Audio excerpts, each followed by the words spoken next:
kau hanya memikirkan satu peraturan penting? Kenapa kau lakukan hari ini kalau kau bisa melakukannya besok?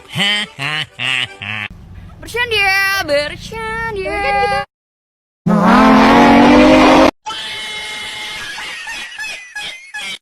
Anda ingin sukses? Anda ingin maju? Anda ingin berhasil? Ya, jangan menyerah. Tekun, giat, semangat. Okey. Dah on ni.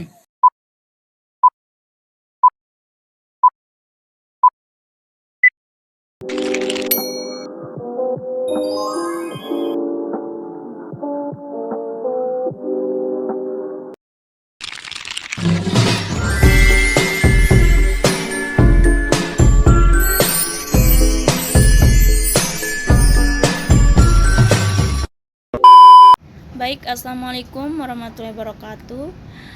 Di sini saya akan membahas tentang argumentasi sebagai mahasiswa tentang proses politik di Indonesia yang terjadi hari ini. Sebagai mahasiswa, peran kami adalah menjadi pengawal demokrasi dan agen perubahan. Proses politik di Indonesia hari ini masih menghadapi sejumlah tantangan, seperti kurangnya partisipasi masyarakat, korupsi, dan beberapa praktik politik gelap. Banyak kebijakan yang seolah hanya berpihak kepada kepentingan elit politik, mengabaikan kebutuhan rakyat kecil. Dalam pemilu misalnya, politik uang dan penggunaan buzzer masih sering terjadi, mengancam kualitas demokrasi. Sebagai mahasiswa, kami mendukung keterlibatan aktif masyarakat dalam proses politik, mendorong akuntabilitas pemerintah, dan mengawal pelaksanaan pemilu yang jujur dan adil. Kami juga harus menjadi suara yang kritis terhadap kebijakan yang tidak berpihak kepada rakyat. Yang kedua itu menganalisis antara teori dan praktik politik di Indonesia. Teori politik idealnya bertujuan untuk mencapai keadilan sosial, kesejahteraan rakyat, dan keberlanjutan negara. Sistem demokrasi seperti yang dianut Indonesia menekankan pada keterwakilan, partisipasi aktif warga negara, dan supremasi hukum. Praktik politik, namun kenyataan di Indonesia ada beberapa hal yang tidak sesuai dengan teori, seperti korupsi. Banyak pejabat politik terlibat korupsi yang mencerdai kepercayaan publik.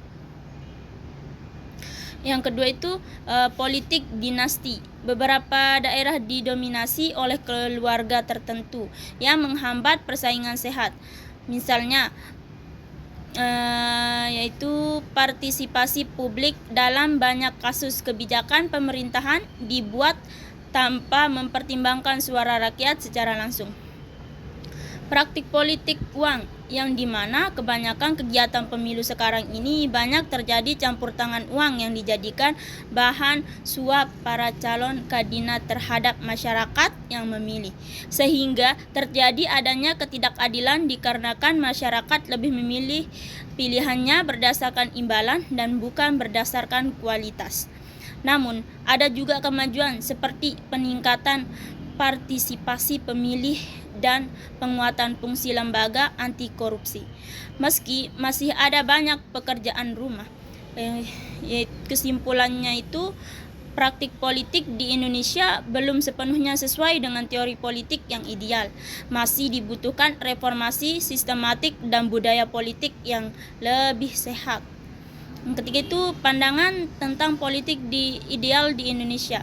Politik yang ideal di Indonesia seharusnya bebas korupsi, pejabat publik harus memiliki integritas tinggi, dan sistem hukum yang tegas dan adil. Partisipasi semua lapisan masyarakat termasuk minoritas harus diberi ruang untuk terlibat dalam proses politik berbasis kepentingan publik. Kebijakan politik harus fokus pada kebutuhan rakyat seperti pendidikan, kesehatan, dan ekonomi. Demokrasi yang berkualitas, pemilu harus bebas dari politik uang, intimidasi, dan manipulasi. Mahasiswa dan generasi muda memiliki tanggung jawab besar untuk mewujudkan politik ideal ini melalui pendidikan politik, advokasi, kebijakan, dan partisipasi aktif dalam proses demokrasi. Sekian, hanya ini yang bisa saya sampaikan. Bila ada kurang dan lebihnya, mohon dimaafkan.